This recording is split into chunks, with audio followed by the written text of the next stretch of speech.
Alam nyo ba na may pusang kasing laki ng aso? Pero alam nyo ba na ang pusang ito ay tinatawag na gentle giant? Kilalanin natin ang Maine Coon. Noong unang panahon sa Amerika, kumalat ang kwento na bunga raw sila ng pusa at raccoon dahil sa kanilang makapal na buntot bagamat isang myth lang ito. Pero heto ang totoo, sa kabila ng kanilang bigat na umaabot ng hanggang 11 kilos, hindi sila mahilig magmeow. Sa halip, maririnig mo silang nag-chirp o parang ibon kung bumati. Mahilig din silang sumunod sa bawat sulok ng bahay na parang aso. Sinasabing ang pagyakap sa kanila ay mabisang pangalis ng stress dahil sa kanilang sobrang kalmado at malambot na balahibo.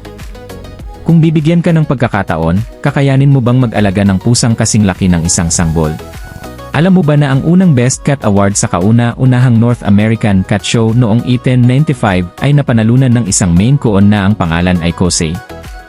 Comment dyan kung gusto mo rin ng ganitong pusa. Huwag kalimutang mag-like at mag-subscribe para sa mas marami pang nakakamanghang kwento ng mga alaga natin.